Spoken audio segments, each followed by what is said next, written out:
So let us pray. Heavenly Father, nagpapasalamat po kami minsan pa, O Diyos, sa oras na ito for giving us again, O God, the opportunity, Lord, to hear your word, O God. At dalangin po namin na patuloy po ninyo kaming turuan, O Diyos. Kayo yung may taas, Panginoon. At ang inyong lingkod ay patuloy na humihingi sa inyo, O Diyos, ng inyo pong grasya, O God. Let us preach, Panginoon, your word tonight, Lord. Dalangin ko po na mag-penetrate po ito, O Diyos, sa kailaliman, God, ng aming pong mga puso. At hindi po ako worthy, O God, to preach, Panginoon, your word. Pero salamat sa inyo pong grasya, Panginoon, na patuloy na naglilinis, O God, sa bawat isa po sa amin, wherein, Lord, we can be able to stand, Panginoon, sa inyo pong harapan. At Lord, bless your word, Panginoon. I-bless mo din ang bawat isa sa amin as we partake it, O God. In Jesus' name, Amen. So mga kapatid, katulad po ng akin pong binanggit, titignan po natin kung ano po yung nangyari sa cross sa Calvary. Sino na po sa inyo yung nakapunta sa Golgotha? Ayan. Sino ba yung hindi nakapunta? Ipupunta natin. Ayan. So, marami pa, no? At yung kwento po na ito, isa po itong napakalungkot at napakasaya. Napakalungkot sapagkat we know na kapag meron pong mga namamaalam o namamatay, talagang nakakalungkot yon. Mas malungkot kapag mismong nakikita mo yung tao, nakikita mo yung pagdurusa niya, at ito hindi po ito iba, sapagkat talagang kitang-kita nila yung hirap na pinagdaanan ng Panginoon sa kamay ng mga tao na involved dito po sa mga tao na nag-contribute sa kanya pong mga pagdurusa. At kung titignan natin yung audience doon po sa Calvary, even yung ginawa po na mga pagsisiyasat, yung mga kaso na ipinaratang sa Panginoong Jesus. Sino po yung mga nandun? Mga religious leaders, mga sundalo, yung mga marites, bystander, yung mga nakikiisyoso. Yung mga, nandyan din si Pilate. Sino pa? Nandyan yung mga faithful servant ng God. Nandyan din yung mga disciples. Nandyan si Peter, nandyan si John, nandyan yung mga Mary. Mga kilalang mga pangalan ay Mary. Wala nga lang Tess. Mary. Tess. Ayun. So, ang dami pong mga audience sa tagpo po na ito. Nakita natin na ipinako ang Panginoong Jesus with the two na kasama po niya, ang mga tao po na ito ay talagang karumal-dumal po yung kanila pong ginawa sa lipunan. Kung kaya't nahatulan po sila ng kamatayan sa pamamagitan ng hanging or yung pagkukrucify sa kanila. Ito na yung pinakamatindi na punishment sa isang tao na nagkasala sa batas sa kapanahunan na yon, sa pamamahala ng mga Romans. So, nandyan lahat yung mga audience. Nakita rin po natin yung ginawa ng mga sundalo. Binanggit po ito ni Matthew. Ang sabi po doon, sabi dito sa Matthew chapter 27 verse 27, Si Jesus ay dinala ng mga kawal ng gobernador sa palasyo nito at nagkatipo ng buong batalyon sa paligid niya. Siya ay hinubaran nila at sinuotan ng isang balabal na matingkad na pula. So unang tignan natin itong mga sundalo po na ito, ang ginawa po nila sa Panginoong Jesus. Hinubaran nila, pinagkatuwaan nila, ginamitan nila ng matingkad na pula, sabi dito na ito po ay sabi sa ibang sabi ng mga ibang writers na ito yung damit ng hari. Kumuha sila ng matitinik na baging, ginawa po itong korona at ipinatong sa ulo niya. Yung matusok ka na lang ng karayom, ang sakit. Yun pa kayang ang ilalagay sa ulo, di ba, ay sabi dito, matitinik na baging. At sabi dito, pinahawak sa kanyang kamay ang isang tangkay ng tambo. Siya ay niluhod-luhuran, pinagkatuwaan, kinutya ng ganito, mabuhay ang hari ng mga Hudyo. Hindi lang yun, mga kapatid, ang ginawa, no? Subukan nga nating ilagay yung ating sarili sa sitwasyon na kung saan ay nakikita natin yung mga tagpo po na ito. Sabi dito, siya ay pinagduduraan pa nila. So yung mga sundalo po yung gumawa po noon sa Panginoong Jesus. So nandun nakita natin walang human rights sa kapanahonan na iyon, sa tagpo na iyon. Sabi dito, kinuha nila ang tambo at ito'y inihampas sa kanyang ulo. Matapos kutsain, hindi pa sila nakontento doon, hinubad nila ang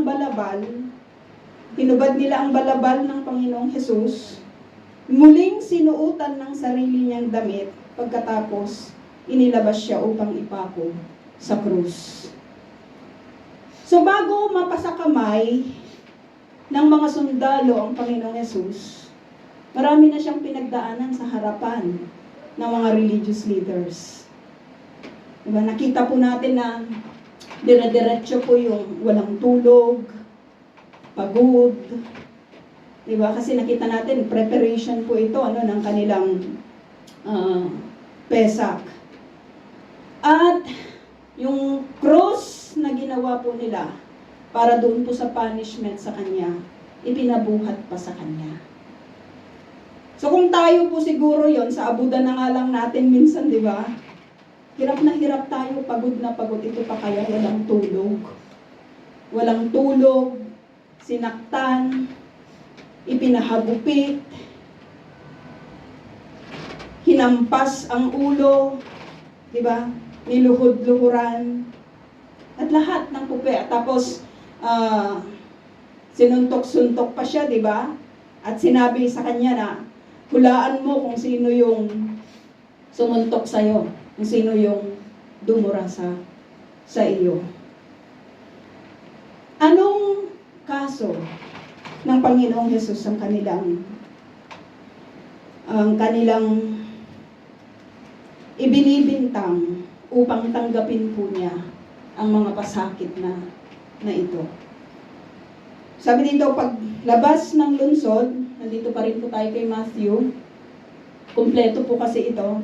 Paglabas ng lungsod, sabi dito, nakita ng mga sundalo si Simon na taga Cyrene, pilit nilang ipinapasan sa kanya ang krus ni Jesus. Dumating sila sa lugar na tinatawag na Golgota, na ang kahulugan ay puok ng mga bungo, puok ng bungo. Binigyan nila si Jesus ng alak na hinaluan ng apdo. Ngunit nang matikman niya iyon ay hindi niya ininom. Yung hirap mo, nasubukan na po ba ninyong nabugbog? Napalo? Nasubukan na po ba ninyong tinadya-tadyakan? Naduraan, sinampal, hinampas ang ulo? Tapos ang lalakaran mo pa sa Jerusalem, ipaparada ka pa sa buong Jerusalem, dala-dala ang iyong cross, Siyempre, yung cross na yun, hindi lang ganito kalaki. Hindi niya kayang ihang yung tao kapag ganito lang. So, malaki, no?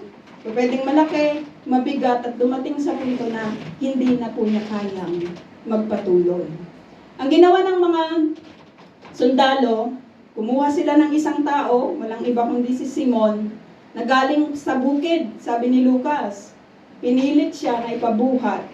Pinilit siya ng mga sundalo na buhatin yung cross na paglalagyan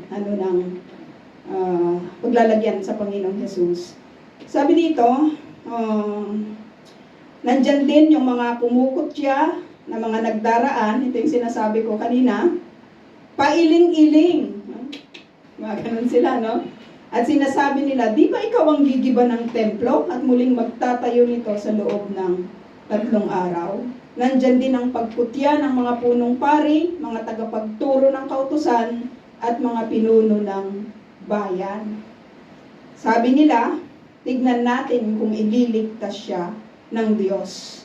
Nilait din siya ng mga magnanakaw na ipinangakong kasama niya.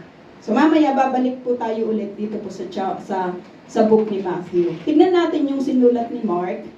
Sabi dito, verse 33, nagdilim ang buong lupain mula sa tanghaling tapat hanggang sa 3 ng hapon. So ang Panginoong Jesus, di ba, trinayal siya for halos magdamag. Naalala natin na tumilaog pa yung manok. Hindi manok ni San Pedro yun, manok ng kung sino. Hindi natin alam kung sino, basta tumilaog siya sapagkat ito po ay hudyat na kung saan ay ang pagsisinungaling nitong si Pedro ay nakailang ulit na. So madaling 3:00, tapos nandun pa rin siya sa trial hanggang napasakamay siya ng mga sundalo, hanggang sa ipinarada siya sa Jerusalem, no? At dumating doon sa lugar ng Golgotha, mga around siguro 8 to 8:30 in the morning. Kasi by 9 o'clock, ipinako na siya, di ba, sa cross, no? Hindi kasi masyadong binanggit ni Mark ito, pero sa ibang mga writers ay binanggit nila, no? Titignan natin, mag-stick na lang tayo dito kay Mark muna, no? So, nung ipinako siya sa cross, may kasama siya, di ba, na 2 tulisan. Sabing ganon, yung isa nag-put siya sa kanya, yung isa ay hindi. At sabi dito, nung magtatanghaling tapat na, nagdilim ang buong lupain. Nagdilim ang buong lupain, sabi dito, mula sa tanghaling tapat hanggang sa 3 ng hapon. So, 12 o'clock, di ba, pinako na siya ng 9 o'clock ng umaga. 12 o'clock, nagdilim, sabi dito, ang buong lupain. Sabi ng iba, mga kapatid, yung dilim is a representation wherein God is not present.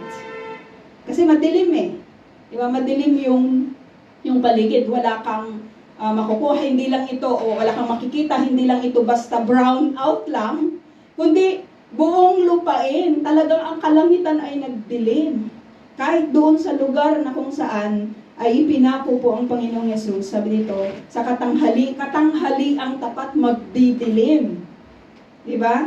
Tapos sabi dito, yung period ng pagdidilim from 12 o'clock until 3. 12, 1, 2, 3. So 3 hours hanggang 3 ng hapon. Sabi ganun, no? 3 hours. So from 9, 10, 11, 3 hours na nakahang ang Panginoong Jesus, 3 hours din na nagkaroon ng kadiliman sa buong lupain, no? At if God is light, where is He sa mga oras na ito, no? Sabi gano'n sabi ko kanina, yung darkness, it is not a representation ng absence ng Panginoon. As we go back sa ating mga pinag-aaralan sa Old Testament, we can see and we know, mga kapatid, na yung darkness is associated doon po sa wrath ng God. Nagdilim ang buong Ehipto. Bakit? Kasi binigay ng Diyos ang kanyang wrath, di ba? Yung kanyang galit sa mga tao. Ito po yung righteous wrath of God, righteous na judgment ng God.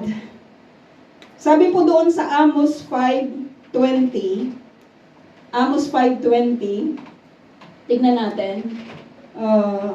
Sabing ganon, will not the day of the Lord be darkness, not light, pitch dark without a ray of brightness. This is the day of the Lord, yung darkness. Kaya minsan yung sinasabi nila na ang dilim-dilim talaga ng mundo ko. Nasaan ka, O Diyos? Na bakit mo ako pinabayaan? Ang dilim-dilim, hindi ko makita yung liwanag. Sabi dito, will not the day of the Lord be darkness, not light? Sabi ganun sa Amos 8:9, tignan po natin ulit. Amos 8:9, in that day declares the sovereign Lord, I will make the sun go down at noon and darken the earth in broad daylight. Yung nangyari po na ito, mga kapatid, ay ipinagpauna na, di ba, ng Diyos. Tayo nalaman na natin ito, na yung pagdilim ng kapaligiran, sabing ganon, it is a day of judgment ng Panginoon. So kapag tayo dumadaan sa madilim na tagpo ng ating buhay, maybe we can ask the Lord, Lord, ano ba yung problema? Di ba? Ano ba? Baka hindi tayo right. Di ba sa Panginoon. Kasi sa punto po na ito, mga kapatid, pinur out ng Diyos ang kanyang wrath sa kanyang nag-iisang anak. Dahil ang lahat ng mga kasalanan ng tao, pinasan ng Panginoong Jesus sa mga tagpo po na ito. For you and me to have or to enjoy the salvation that comes from Him. Ganun po yun. Naging hell yung 3 oras na yun. No? Sa buhay, no, ng Panginoong Jesus. Naging punishment po yun. Nandun yung Ama, hindi siya absent doon, pero nandun siya, but He is giving, no, yung judgment niya sa sangkatauhan, supposed to be. Pero, inako po ito, di ba, ng ating pong Panginoong Jesus. Sabi niya, nang ikatatlo na ng hapon, sabi dito, sumigaw si Jesus, Eloi, Eloi, lama to kasi yung I at saka A parehas lang, di ba? Lama sabachthani. Hindi yung sabaktani, sabachtani. Ani kasi ako, di ba, sa Hebrew. Bakit, Diyos ko, bakit mo ako pinabayaan? Bakit mo ako pinabayaan? I cannot take this, oh God. Di ba, yung alam mo yun, yung hirap kaya ng pinagdaanan niya, sa cross, di ba, ng Calvary. So, nandyan, nakikita natin na, syempre, kung ikaw ay nasasaktan, you will cry. No? At least maibsan man lang yung hirap mo. No? Yung pasakit na nararamdaman mo. So, halo-halo na yun. Dugo-dugugang na yung Panginoong Jesus. Di ba? Nandyan yung kanyang pagka-cry, di ba? Pag-iyak, di ba, ng matindi, nandyan yung pain. Diba? Nandyan yung pain, no? Na kanyang tinanggap. Alam natin na mula doon po sa Garden of Gethsemane, sabi niya, Lord, kung pwede lang i-pass yung kopa na ito. Sabi niya, kasi hindi sa ayaw niya tayong iligtas, di ba? Kundi yung thinking na magagalit o mawawala o mawawalay ang Ama sa Kanya. Yun po yung pinaka-painful, tagpo sa buhay ng Panginoong Jesus. So sabi dito, sa verse 35 ng Mark, narinig ito ng ilan sa mga nakatayo roon. So narinig nila yung sinabi ng Panginoong Jesus, di ba na, Eloi, Eloi, sabi niya dito sa Matthew, Eli, Eli, sabi niya ganon. Eli, Eli, Eloi, Eloi, naman ang sinulat ni Marcos. Narinig nila at ang kanilang sinabi, pakinggan ninyo. Tinatawag niya si Elias. So grabe itong mga bystander, Grabe itong mga ilan, sabi dito hindi marami, itong mga tao na nakatayo doon sa mismong lugar na kung saan ay ipinako ang Panginoong Hesus, narinig nila, pero iba yung kanilang sinabi. What kind of people? Di ba yung mga nandito, no? Grabe yung kanilang pagbibigay ng sobra-sobra yung kanilang pag-contribute sa abuse, di ba, na tinanggap ng Panginoong Hesus. Sabi, narinig nila na sinabi niya, di ba, Diyos ko, tinatawag niya, di ba, ang kanyang ama. Pero nung sabi nila, tinatawag niya si Elias. Sinabi ng mga tao na ito, tinatawag siya ni Elias. At yung isa pa, sabi dito, may tumakbo upang kumuha ng isang espongha.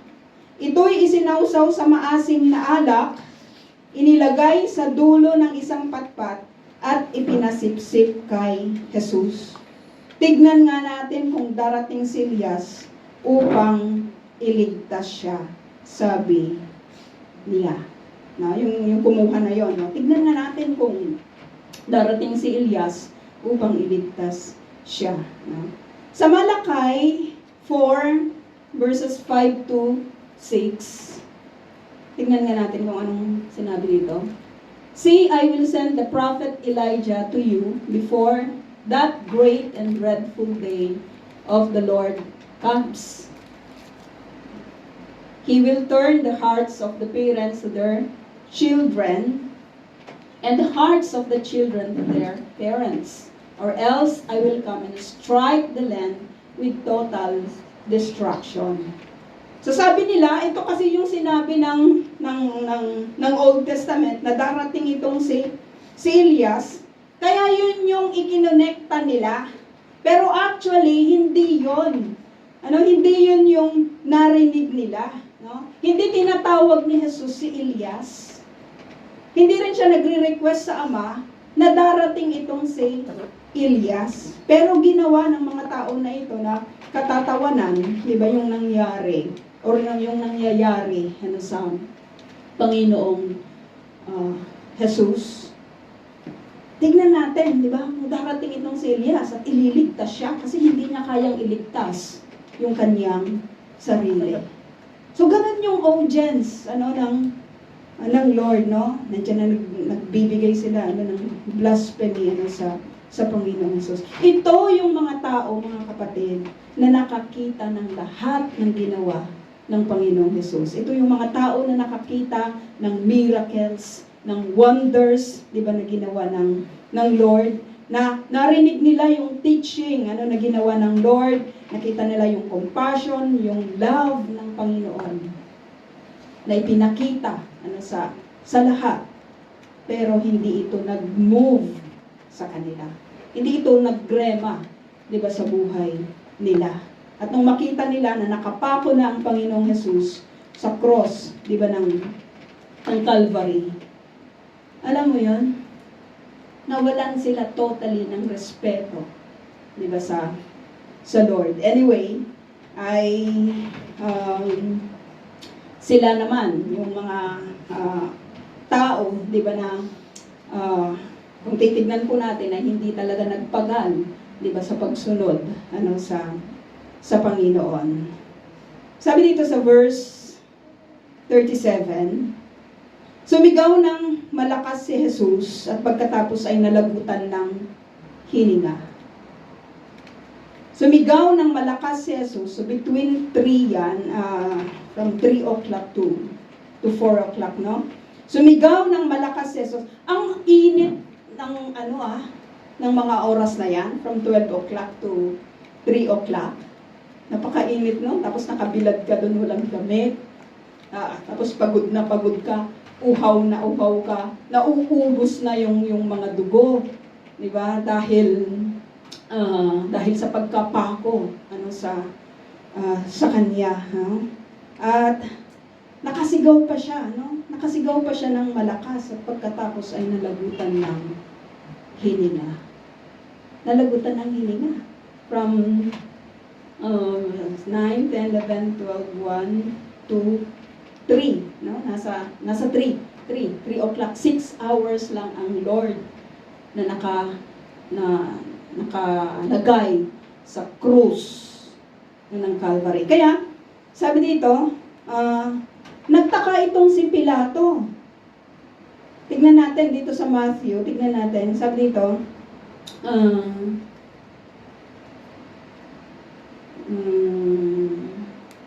nagtaka itong si Pilato, sa Lucas po yata yon, binanggit yon, na sabi niya, patay na. 6 na oras lang siyang naka-crucify, patay na. Diba? Kasi nung hinihingi na yung bangkay, sabi niya, patay na ba talaga yun? Kasi ang paghang pala sa mga tao, pag crucify ka, probably between mga nasa 2 or 3 days kaya mong isurvive. Supposed to be yun, no? 2 to 3 days. Pero syempre, hinang-hina ka na nun, no? Pero nung si Jesus, 6 hours lang, nalagutan na siya, di ba, ng kanyang hininga, no? Pero sabi dito, tignan natin sa John 10:18, mga kapatid. John 10:18, sinabi dito, no, na no one takes it from me. Hindi ako, yung buhay ko na ito, walang makakakuha nito. But I lay it down on my own accord. I have authority to lay it down and authority to take it up again. This command I received from my Father. Yung pagwala o yung pagkalagot ng kanyang hininga, He surrender it, He lay it down. Diba? He lay it down, sabi niya, on my own accord. Talagang sinuko ko to, sinabmit ko to, ibinigay ko yung buhay ko. Walang sino man na po pwedeng makakuha nito o pumatay sa akin. Wala. Sinurrender ko ito. Binigay ko ito. Nilay it down ko ito. Kaya, takang-taka itong si Pilato. Sabi niya, patay na. 6 hours pa lang, patay na. Kasi nga, isinabmit na ng Lord ang kanyang buhay. Binigay niya. Binigay niya. Walang pumilit sa kanya. Binigay niya. Di ba yung kanyang buhay. Sa Luke 23 verse 46, tingnan nga natin ito. Luke 23 verse 46.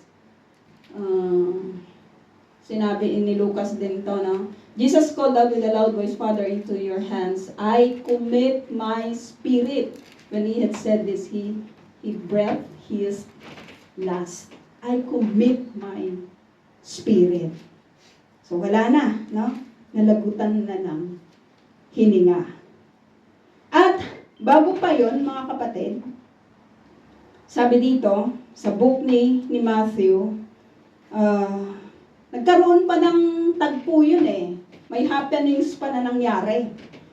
Sabi dito, nung nalagutan na ng hininga ang Panginoong Jesus, sa Matthew 27 verse 51, biglang nahati ang tabing ng templo mula sa taas hanggang sa ibaba. Nahati daw, na-torn yung curtain. Sa dami ng mga kurtina sa loob ng temple, alam niyo kung ano yung nahati? Yung nahati, sabi dito, ay yung tabing ng templo mula sa taas hanggang sa ibaba. Yung nagse-separate mula doon po sa Ark of the Covenant or yung presence ng Panginoon at yung kinalalagyan ng tao. So napag-aralan po natin from the Old Testament, di ba na ang tanging high priest lang yung pwedeng pumasok sa presence ng God. No? Pero sa pagkamatay ng Panginoong Jesus, natanggal, napunit, nawala, yung pinunit mula doon sa taas at sa baba, upang sa ganun ang lahat ay pwede na, di ba, na lumapit sa presence, di ba, ng Panginoon, no? Hindi na kailangan ng, alam mo, wala nang sacrificial na mga, anong tawag doon, yung mga tupa, di ba, na ino-offer nila, yung mga burnt na offerings, wala na, lahat po pwede nang pumasok. Di ba, kasi sa Old Testament, bago ka pumasok doon, ay kailangan magbigay ka ng napakaraming mga burnt, di ba, na offerings. Tapos hindi ka pa makakapasok doon. No, yung mga priest yung gagawa ng paraan upang ma-accumulate, di ba, yung iyong mga offering. Tapos yung high priest, siya pa yung papasok doon sa Holy of Holies. At dadalhin yung iyong mga kasalanan doon, hihingi ng tawad, di ba, sa Panginoon. Pero sa kamatayan ng Panginoong Yesus, napunit na yung kurtina na yon. Lahat ay po pwede nang pumasok, sabi doon. At hindi lang yon, nayanig ang lupa, sabi ganon, at nabiyak ang mga bato. So grabing grabing klase ng earthquake ang nangyari. Sa Israel, ang tibay ng kanilang mga bato. Hindi basta-basta yan, napaka-solid ng kanilang mga bato. Kaya kahit tayo nakatira sa mga bundok-bundok, solid yung foundation, no? Sa Pinas, medyo problema yun, no? Magpatayo ka ng mga bahay sa mga, bundok-bundok, magkakaproblema. Dahil yung mga bato ay hindi solid, no? Pero nabiyak yung mga bato sa klase or sa lakas ng earthquake na nangyari. Recently lang may mga earthquake, di ba? May mga pagyanig na nagaganap pero hindi masyadong malakas. No, dito sa Israel, meron. May konti-konti lang, no? Hindi kasi dito yung center. Sabi dito, hindi lang 'yon ang nangyari. Nabuksan ang mga libingan. Kung mabiyak yung bato, automatically pati yung mga libingan. Sabi dito, nabuksan ang mga libingan at muling nabuhay.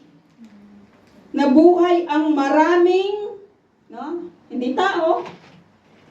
Nabuhay ang maraming banal. Nabuhay ang hindi lahat ng namatay.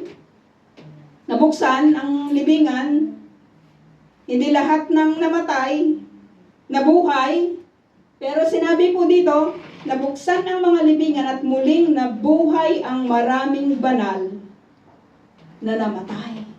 So kung ikaw ay present doon sa sitwasyon na ito, mga kapatid, di ba? Madilim ang paligid. Dilim ng paligid. Tapos nagkaroon ng napakatindi at napakalakas na earthquake. Tapos nakita mo ano yun? Nabuhay ang mga banal, mga nagkandamatayan, di ba, na mga banal. Sabi dito, at dooy marami ang nakakita sa kanila. What will be your response kapag ganito yung iyong nakita? Siguro hindi ka siguro ma-stuck ka sa kinaroroonan mo. Anong nangyari? Yung makakita ka nga lang ng parang puti sa madilim na multo. Pero ito yung happenings. Ito yung nangyari. 53, lumabas sila sa libingan. Oy. Lumabas pero mga banal ito, hindi ito yung hindi yung mga nakakatakot. Mga banal ito, mga kapatid, hindi yung mga napapanood natin na mga kung ano-anong horror, no? Lumabas sila sa libingan, sabi dito, at pagkatapos na muling nabuhay si Jesus, sila'y pumasok sa banal na lungsod at do'y marami ang nakakita sa kanila. So, grabe yung tagpo ng kamatayan ng Panginoong Hesus. Kaya, dito sa Marcos, sabi dito, nakatayo sa harap ng krus ang opisyal ng mga kawal. Sa harap mismo ng Panginoong Hesus. At sinabi niya, nang makita kung paano namatay si Jesus, sinabi niya, tunay ngang anak ng Diyos ang taong ito. What a confession! Hindi basta-basta siya nag-confess. Sinasaktan, pinagduduraan, sinampal-sampal ang Panginoon. Tunay ngang siya ang anak ng Diyos. Hindi. Nakita natin, bago niya kinonfess ang mga bagay na ito, marami nang nangyari pa. Diba? Ang dami na, nakita natin dito, binanggit sa atin ni Matthew. Kaya, sabi dito sa verse 54 ng Matthew 27, yung kay Mark kasi, ano lang siya hindi siya detalyado, nasindak ang opisyal. Sino ba naman ang hindi masisindak?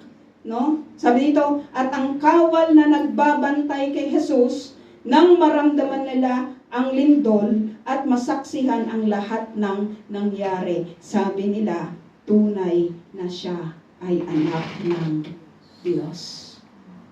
They have seen it. Diba? Nakita nila. Nakita nila yung tagpo po na ito. Kaya nga sinabi ko po kanina, kung ipuput natin yung ating sarili sa mga tagpo po na ito, ano kaya yung ating gagawin? Diba? Siguro ayaw na nating tumingin, pero hindi, no? Yung ano na nga lang, 'di ba, yung bomba na nga lang, grabe yung nginig natin dito. Grabing earthquake 'to, 'di ba? Tapos may mga events pa ano na kasunod, 'di ba, ng earthquake na iyon. At sabi dito, balik tayo kay Mark. So what a confession, ano yung ginawa ng opisyal ng mga kawal kasama ng kanyang mga sundalo, nagbabantay doon po sa libingan, doon sa lugar na yon na kung saan ay pinako ang Panginoong Jesus. Naroon din, sabi dito sa verse 40, naroon din ang ilang babaeng nakatanaw mula sa malayo. Ito yung nakaka-amaze lang kasi sabi dito, some women were watching from a distance. Si Peter, nag-watch din siya sa Panginoong Jesus from a distance. From a distance. We don't know the reason kung bakit from a distance. Kasi doon sa mga previous na account or doon sa mga previous na napag-aralan po natin, nandun sila mismo sa tabi na kung saan ay pinako ang Panginoong Jesus. Maalala natin na sinabi pa ni Jesus, 'di ba, kay John, ang iyong ina, ang ikaw, yung iyong anak, 'di ba? May mga ganun pa na ipinagkatiwala sa isa't isa, kasi wala naman yung mga kapatid ng Panginoong Jesus, yung mga earthly na brothers and sisters niya sa mga oras na yon, kaya ipinagkatiwala niya ang kanyang human mother, 'di ba, dito kay Apostle John. At ganun din yung ginawa, So malapit sila. Hindi sumigaw ang Panginoong Jesus, John, hinang-hina na yon, Hindi, nandun sila. Pero dito sa tagpo na ito, they were watching from a distance. So maaring, alam mo yon, you have seen everything. Diba yung paghihirap ng Panginoong Jesus, maaatim mo ba, kapatid, kung sa oras na ito, maaatim mo ba na tignan ang ganong kalagayan ng Panginoong Jesus? Grabe, yung tao na kasama mo for the period of 3 years, tapos ito, bubuan, malapit nang mamatay. Itong mga babae na ito, sila po yung kasama ng Panginoong Jesus sa ministry. Magmula pa sa Galilea, sa lahat ng kanilang mga pinuntahan, they devoted themselves, 'di ba, sa ministry ng Panginoon. Nandyan sila palagi, Nag-a-attend sa mga needs, 'di ba, ng Panginoong Jesus. Grabe yung kanilang pag-aasikaso di ba, sa Panginoong Jesus. Ito ay mga ina. Mga ina. Di ba? Pero, makita mo na yung ganun ang nangyari. Di ba? We don't know the reason. Maaring hindi nila kayang, hindi nila kayang tignan, di ba, na malagutan ng hininga ang Panginoong Jesus. Or pinaalis sila ng mga sundalo, di ba, sa mga kapanahunan na iyon. O marahil nag-aalinlangan sila, di ba, o marahil ipinagkatiwala na nila sa Diyos. Di ba, yung buhay, ng Panginoong Jesus. Whatever be the reason why itong mga babaeng ito ay they were watching from a distance. Pero nandun sila kahit sa mga kapanahunan na ito. Nasaan ang mga disciples? Wala. Nagkandawalaan sila. Pero nanatiling tapat ang mga babae na ito. Itong mga faithful people na ito. Itong mga faithful na mga babae na ito sa tabi ng Panginoon. Kahit tumitingin sila, di ba, sa malayo. Pero nandyan pa rin sila, no? Grabe yung kanilang courage. Pwede silang huliin ng mga sundalo. Pwede silang gawan din ng masama. Pero nanatili sila, di ba, sa kung saan malapit ang Panginoong Jesus. Hindi nila inaalintana yung danger. Diba? Hindi nila inaalintana kahit yung mga religious leaders na po pwedeng sa kanila, magtanggal sa kanila sa kalipunan, di ba, ng mga Hudyo. Wala. They were willing to take the price in being near to God, in being near to Jesus Christ. Sino sila? Itong si Maria Magdalena, we know her story. Si Salome, at si Salome, at si Maria na ina ng nakababatang si Santiago at ni Jose, yung James, yung isang Santiago na basit sa Ilocano. May dakkel kasi may basit. No?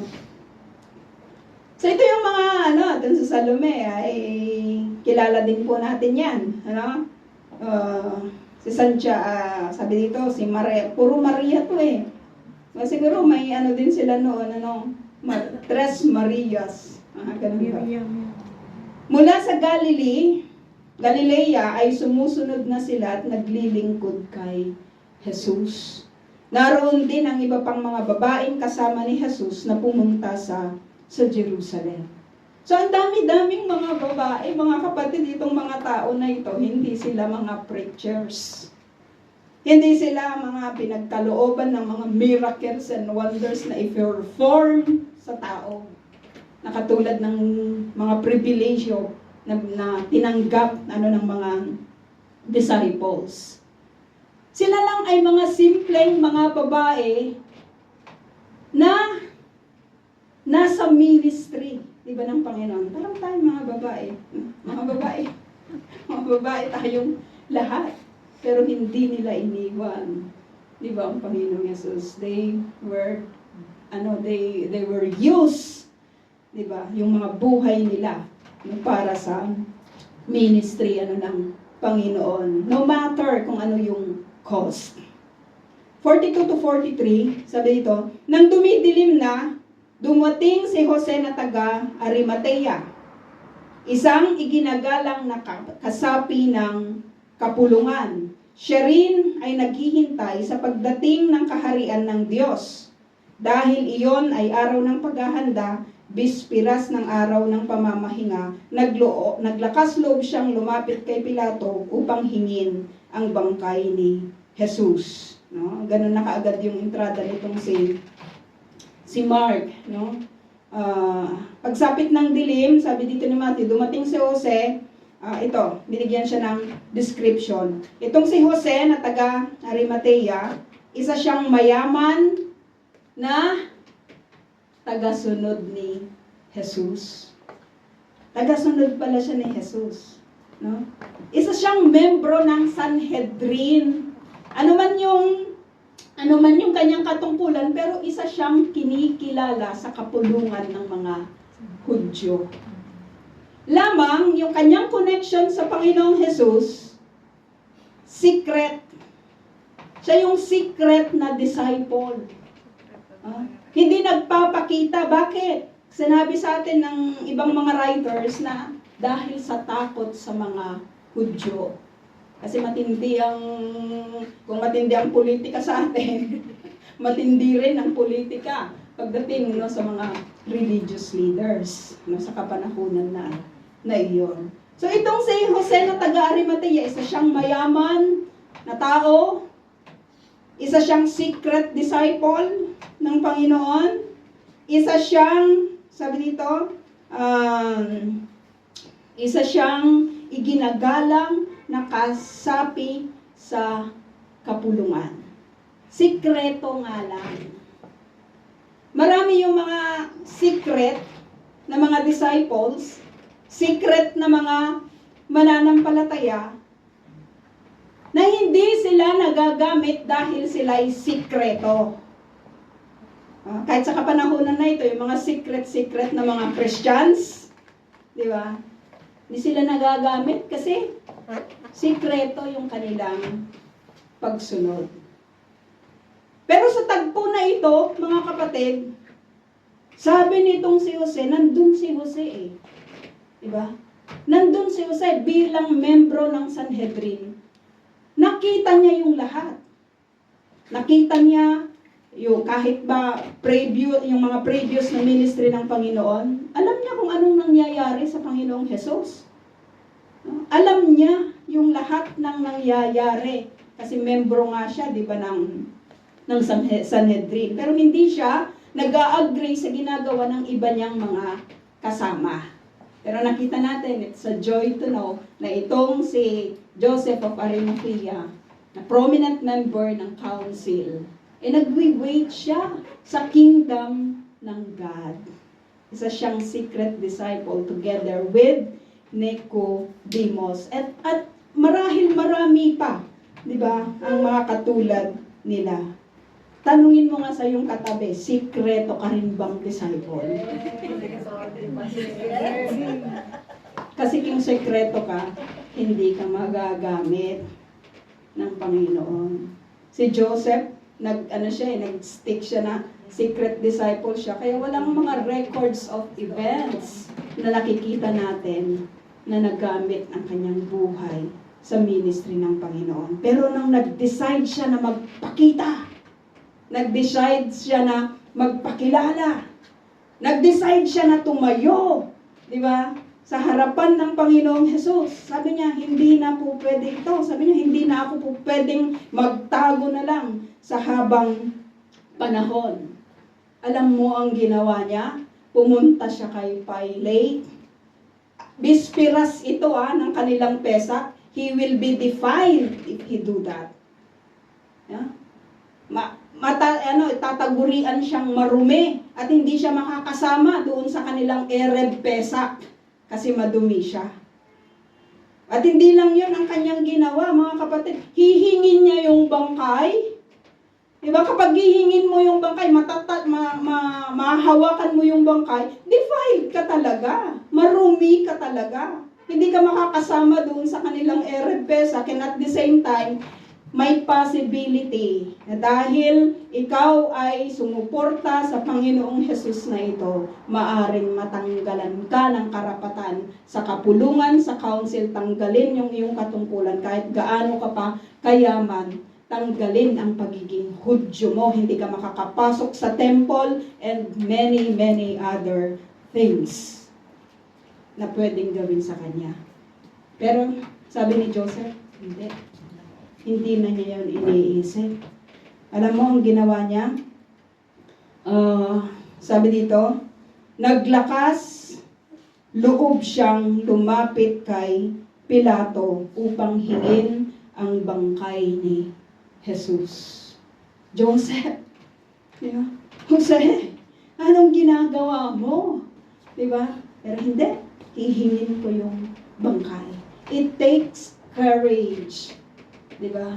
For a person to stand boldly sa paanan or sa ministry, diba, ng Panginoon. Alam mo, nung nagpakita siya, hindi na siya naging silent disciple. He was used, diba, sa ministry. He was used, alam mo yung buhay niya, diba, nung siya nagpakita na ginamit siya, gagamitin siya ng Diyos, diba, para sa tagpupo na ito.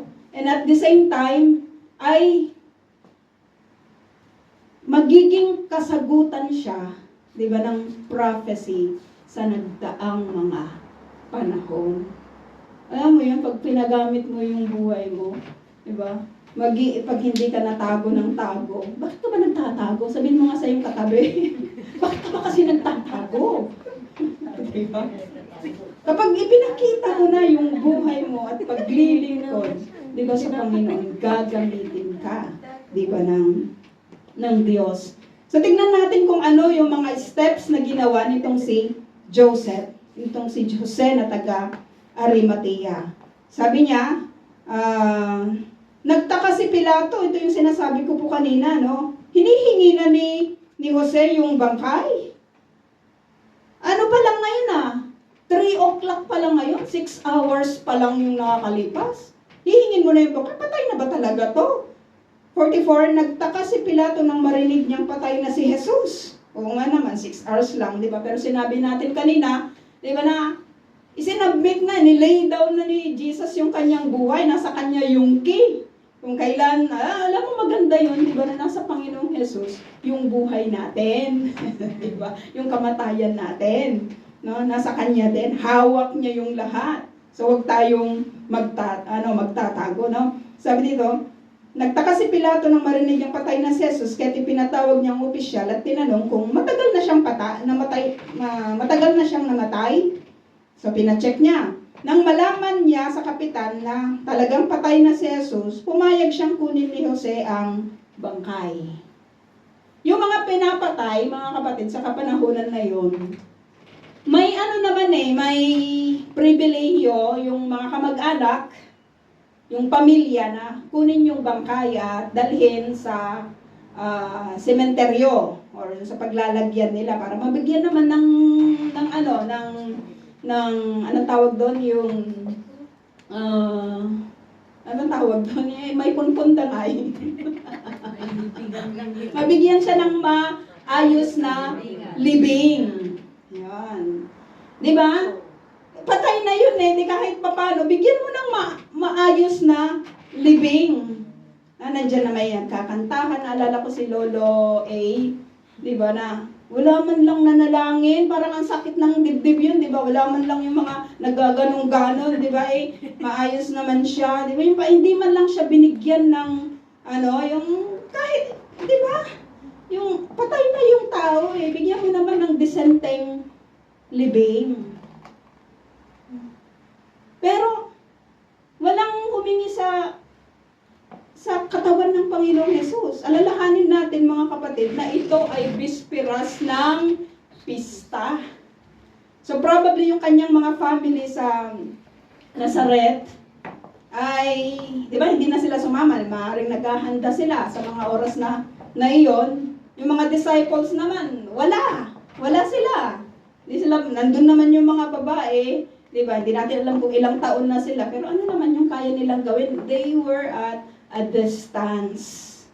So, merong isang tao sa buhay nitong si Jose, nung siya ay nagpakita na, diba, sa kanyang pagiging disipulo ng Panginoong Jesus, ito yung kanyang mga ginawa. No? Ano pa yung ginawa niya? Hiningi niya yung bangkay ni Jesus. So, maaaring sabihin ni Pilato, no?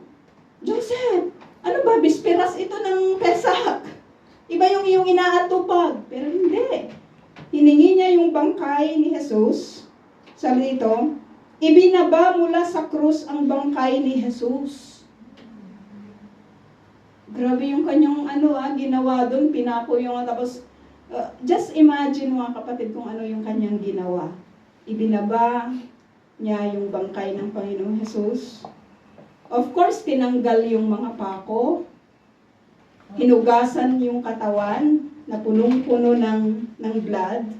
Siyempre, yung paghagupit sa kanya, kung ano man yung mga nasa kanya, maaring bumaon po yun. di ba? At kapag tinanggal mo yon sa isang sugat, di ba, kapag nailagay sa katawan mo yon, magdudugo ulit yon. Pero ginawa niya yon, binalot niya sa telang lino na binili ni Jose. Bumili pa siya ng telang lino. Diba? Hindi ito ordinaryong tela, pero he was willing enough to do all these things. Bakit? Dahil sa pagmamahal niya sa Panginoon Jesus. Maraming konsensya sa Lord. Nagtago ako ng matagal. Pero sa punto na ito, hindi na ako magtatago.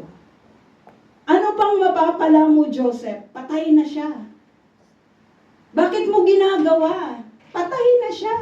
Wala na siyang magagawa sa iyo. Pero sabi ni Joseph, hindi, gagawin ko to sa Panginoon Jesus. Hindi ito ordinaryong paggawa. Di ba? Hindi ito ordinaryong paggawa. Sabi dito, pagkatapos binalot sa telang lino na binili niya, pagkatapos ang bangkay ay inilagay sa isang libingang hinukay sa bato. Hinukay sa bato. Sa mismong libingan niya. Sa mismong libingan na hindi pa nalilibingan. Kasi ang trabaho kasi nila dati noon, di ba mga kapatid, na may mga libingan na paulit-ulit nilang ginagamit. Ilalagay nila yung patay, tapos pag naging buto na lang, kukunin niya, harvest, tapos ilalagay sa kung saan nila gusto. Pero itong libingan na pinaglibingan sa Panginoong Jesus, hindi kasi masyadong detalyado to, pero itong pinaglibingan sa Panginoong Jesus, hindi pa ito nagagamit. No? Libingan ito, inihanda na ni Joseph, di ba? Ito para sa kanya, pero pinagamit po niya ito. Ito yung pinagdalhan niya, di ba, sa Panginoong Jesus. Bago yun, sabi dito, pumunta ulit yung mga religious leaders. Sabi dito, pumunta ulit sila kay Pilato. Alam mo, talagang busy na sila, pero busy rin sila sa pag-aalala sa kung ano yung pwedeng mangyari. Sabi dito, pumunta kay Pilato ang mga punong pari at mga Pariseo. Sinabi nila, naalala po namin na sinabi ng mapagpanggap na iyon nung siya'y nabubuhay pa, na siya'y muling mabubuhay at pagkaraan ng 3 araw, kaya pabantayan po sana ninyong mabuti ang libingan hanggang sa 4 araw. Baka pumunta doon ang kanyang mga alagad at kunin ang bangkay at pagkatapos ay pamalitang siya'y muling nabuhay. Ang pandarayang ito ay magiging masahol pa kaysa una. Sinabi sa kanila ni Pilato, kumuha kayo ng mga kawal at pabantayan ninyong mabuti ang libingan. Kaya pumunta nga sila roon at tiniyak na hindi mabubuksan ang libingan. Nilagyan ng tatak ang batong panakip sa libingan at pinabantayan ito sa mga kawal. Alam mo itong mga ginawa ng mga religious leaders na ito, di ba? Magpapatunay lang talaga na totoo yung resurrection. At yung mga sinasabi nilang paano mo na nakawin, sealed nga yung tomb. At may mga nagbabantay pa. Paano mo naman yun nanakawin? Sinasabi rin nila na mali yung libingan na pinuntahan, kaya walang doon. Pero hindi alam nila kasi nung ibinaba ni Joseph yung bangkay ng Panginoong Yesus, itong mga babae na ito ay sinundan nila. Diba? Si Joseph, at alam nila kung saan ililibing eksakto, diba, ang Panginoong Jesus. So nakasealed 'yon, no? Sinabi dito sa atin ni Mark na iginulong ni Jose ang isang malaking bato. Bakit ba may mga bato na gano'n, no? Para maprotektahan yung bangkay. Kasi maaring kainin niyon ng mga hayop, mga anong tawag doon? Yung mga galang mga hayop, or kasi custom naman noon na kapag may namamatay, dinadala lahat yung kanyang mga ari-arian. Di ba? Maprotektahan yung libingan. Kahit naman ngayon, di ba? Kinukuha yung mga, ninanakaw yung mga, mga ibinibigay, yung mga ipinapadala sa namatay. Kahit nga yung gold teeth, kinukuha din ng mga, ng mga magnanakaw. So may malaking bato sa pintuan ng libingan. Nagmamasid naman, sabi dito, sina Maria Magdalena at Maria na ina ni Jose. Itong si Sister Magdalena yan, kung makamaria kay Ate Tess, andito rin naman siya, Magdalena. At Maria na ina ni Jose, at nakita nila kung saan inilibing si Jesus. Mga kapatid, si Jesus, He was hung publicly. Para sa iyo at para sa akin. Would it not be perfect, di ba? Kung we will also be publicly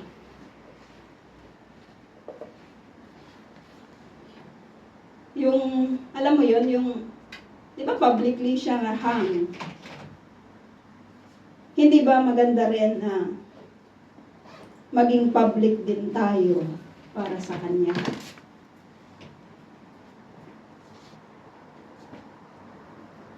At katulad ni Joseph ng Arimatea at ng mga faithful na mga Marias sa kapanahunan na yon, ano rin yung price na willing kang, what price are you willing to pay for Him? So let us pray.